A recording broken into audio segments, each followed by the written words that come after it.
Reporter breaking. League അനുകൂലികളും വിരുദ്ധരും തമ്മിലുള്ള തർക്ക വിഷയങ്ങൾ ചർച്ച ചെയ്യാൻ സമസ്ത മുഷാവറ ഈ മാസം 7 ചേരും. ഉമർ ഫൈസി മുക്കത്തിനെതിരെ ഉൾപ്പെടെ ലീഗ് വിരുദ്ധ നീക്കങ്ങൾ സംബന്ധിച്ച പരാതി ചർച്ച ചെയ്യും. സമസ്ത ആദർശ സംരക്ഷണ സമിതി രൂപീകരിച്ചവർക്കെതിരായ പരാതിയും മുഷാവറ പരിഗണിക്കും. CIC വിഷയത്തിൽ പാണക്കാട് സാദിഖ് അലി ശിഹാബ് തങ്ങൾ ഉണ്ടാക്കിയ ഒത്തുതീർപ്പ് കരാർ സംബന്ധിച്ചും യോഗം ചർച്ച ചെയ്യും. ഈ VS രഞ്ജിത്ത് നമുക്കൊപ്പം ചേരുന്നു. Good morning and happy new year VS Ranjith. League അനുകൂലികളും വിരുദ്ധരും തമ്മിലുള്ള തർക്കം അത് പരിഹരിച്ചേ തീരൂ എന്നത് ഒരു വലിയ സമസ്യയായി മുന്നിലുണ്ട്. പ്രശ്നപരിഹാരത്തിനായുള്ള നീക്കങ്ങൾ ഇപ്പോൾ ഏത് രീതിയിലാണ് നടക്കുന്നത്? Sujaya, happy new year. സമസ്തയ്ക്കും നല്ല ഒരു ഹാപ്പി ന്യൂ ഇയർ ആയിരിക്കട്ടെ. കാരണം കഴിഞ്ഞ മുഷാവറ നമുക്കറിയാം, അവർ തമ്മിൽ തല്ലിയില്ല എന്ന് മാത്രമേ ഉള്ളൂ. വലിയ കലഹങ്ങൾ, വലിയ വാഗ്വാദങ്ങളോടുകൂടി സമാപിച്ചതാണ്.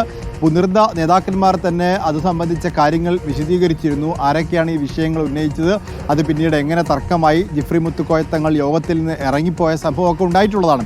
അപ്പോൾ സമസ്ത പോലെ ഒരു പണ്ഡിത സഭയിൽ ഇത്തരത്തിൽ പണ്ഡിതോചിതമല്ലാത്ത കാര്യങ്ങൾ സംഭവിക്കുന്നതിൽ സമുദായത്തിനും ആശങ്കയുണ്ട്. അതുകൊണ്ട് ഈ വരുന്ന 7-ാം തീയതി എല്ലാ വിഷയത്തിലും ഒരു പരിഹാരം ഉണ്ടാകുമെന്നാണ് പ്രതീക്ഷിക്കുന്നത്.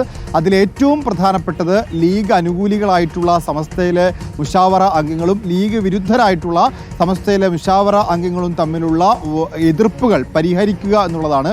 അതിൽ ഉമർ ഫൈസി മുക്കത്തെക്കുറിച്ചാണ് വിശദമായിട്ടുള്ള പരാതിയും കത്തുകളും ഒരു ഭാഗത്ത് കിട്ടിയിട്ടുള്ളത്. അതിൽ ജിഫ്രി മുത്തുക്കോയ തങ്ങളുടെ നിലപാട് എന്തായിരിക്കും എന്നുള്ളതാണ് അറിയേണ്ടത്. ഈ ഉമർ ഫൈസി മുക്കത്തെ ചൊല്ലിയുള്ള തർക്കങ്ങൾ പരിഹരിക്കുന്ന ഘട്ടത്തിൽ ഉമർ ഫൈസി ആ യോഗത്തിൽ ഇരിക്കേണ്ടതില്ല എന്ന നിലപാടും അത് ഉമർ ഫൈസി നിഷേധിച്ചതുമൊക്കെയാണ് കഴിഞ്ഞ മുഷാവറയിൽ വലിയ തർക്കമായിട്ട് മാറിയത്. അതുപോലെ തന്നെ ലീഗ് അനുകൂലികളായിട്ടുള്ള ബഹാവുദ്ദീൻ നദ്വി ഉൾപ്പെടെയുള്ള മുഷാവറ അംഗങ്ങൾക്കെതിരെ അവർ രൂപീകരിച്ച ആദർശ സംരക്ഷണ വേദി എന്ന സമസ്തയ്ക്ക് സമാന്തരമായിട്ടുള്ള സംഘടനയ്ക്കെതിരെയൊക്കെ ആക്ഷേപങ്ങളുണ്ടായിരുന്നു. അത് സംബന്ധിച്ചും പരാതി ഉണ്ടാവും. അതുപോലെ CIC വിഷയം പരിഹരിക്കാൻ പാണക്കാട് സാദിഖ് അലി ശിഹാബ് തങ്ങൾ ഇടപെട്ടൊരു ഒത്തുതീർപ്പ് കരാർ ഉണ്ടാക്കിയിരുന്നു. പക്ഷേ സമസ്ത മുന്നോട്ട് വെച്ച ഒരു നിർദ്ദേശവും പരിഹരിക്കാതെയാണ് ആ ഒത്തുതീർപ്പ് കരാർ ഉണ്ടായത്. അതുകൊണ്ട് ആ വിഷയത്തിൽ പാണക്കാട് തങ്ങളുടെ നിലപാടും CICയുടെ നിലപാടും അദൃശ്യമായിട്ട് സ്വീകരിച്ചിരിക്കുന്ന നിലപാടും ഒക്കെ ചർച്ചയാവും. അതായത് മൊത്തത്തിൽ മുഷാവറയിലെ തർക്കങ്ങൾ പരിഹരിക്കാൻ വേണ്ടി മാത്രമുള്ള ഒരു സ്പെഷ്യൽ മുഷാവറയാണ് ഈ മാസം 7-ാം തീയതി ചേരാൻ പോകുന്നത്. ഓക്കെ, എന്തായാലും 6 ദിവസങ്ങൾക്കപ്പുറം ആ വാഗ്വാദത്തിന് ശേഷമുള്ള ഒരു സമാധാനത്തിന്റെ സ്വരം മുഷാവറ യോഗത്തിൽ നിന്ന് കേൾക്കട്ടെ എന്ന് നമുക്ക് ആഗ്രഹിക്കാം.